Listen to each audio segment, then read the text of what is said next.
இயற்கைகள் மனிதன் மேல அதிகமா கோவப்படுறதுக்கு காரணம் என்னன்னு என்னைக்கா யோசிச்சு பார்த்துருக்கீங்களா? இந்த ஸ்டோரி மட்டும் முழுசா கேளுங்க.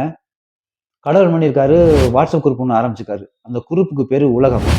அந்த குரூப்ல வந்து மரம், செடி, கொடி, வானம், சூரியன், சந்திரன், பறவைகளும் சரி, ஜீவராசிகளும் சரி எல்லாத்தையுமே அந்த குரூப்ல ஆட் பண்றாரு. ஆட் பண்ணதுக்கப்புறம் லாஸ்ட்டா மனுஷன ஆட் பண்றாரு. மனுஷன் ஆட் பண்ணதுக்கப்புறம் கடவுளுக்கு ஒரே சந்தோஷம். சரி ஓகே மனுஷன் ஆட் பண்ணியாச்சு லாஸ்ட்டா. இப்போ வந்து மனுஷன் எல்லாத்தையும் மெயின்டெயின் பண்ணிக்குவான் அப்படின்னு சொல்லிட்டு அந்த குரூப் போட்டு கடவுள் வெளிய லெஃப்ட் ஆகி போயிடுறாரு. போனதுக்கப்புறம் மனுஷன் அந்த குரூப்பை ஹேண்டில் பண்ணி மெயின்டைன் பண்ணிட்டு இருக்கான். மெயின்டைன் பண்ண உடனே கொஞ்ச நாள் நல்லா போயிட்டு இருக்கு. போனதுக்கப்புறம் இந்த மரங்களை மெதுவா ரிமூவ் பண்ண ஆரம்பிச்சிடறான். குளங்களை ரிமூவ் பண்ண ஆரம்பிச்சிடறான். ஏரிகளை ரிமூவ் பண்ண ஆரம்பிச்சான். ரிமூவ் பண்ணிட்டு பெரிய பெரிய அபார்ட்மெண்ட்டை கொண்டு வரான் உள்ள. பெரிய பெரிய ஷாப்பிங் மாலை உள்ள கொண்டு வரான். பெரிய பெரிய ஃபேக்டரியை உள்ள கொண்டு வரான். உள்ள கொண்டு வந்ததுக்கப்புறம் டென்ஷன் ஆன மழை, என் ஃப்ரெண்டு மரமே இல்லை அப்படின்னு சொல்லிட்டு மழை அங்கேருந்து லெஃப்ட் ஆகுது. அங்கேருந்து நிலா லெஃப்ட் ஆகுது. எல்லாம் லெஃப்ட் ஆகி போயிடுறாங்க ஜீவராசிகள் எல்லாமே. ஆனா சூரியன் மட்டும் லெஃப்ட் ஆகவே இல்ல. லெஃப்ட் ஆகாம அதோட டென்ஷன, அதோட கடுப்ப மனுஷன் மேல காட்டணுங்கிறதுக்காக வெயில் உக்கிரமா போட ஆரம்பிக்குது.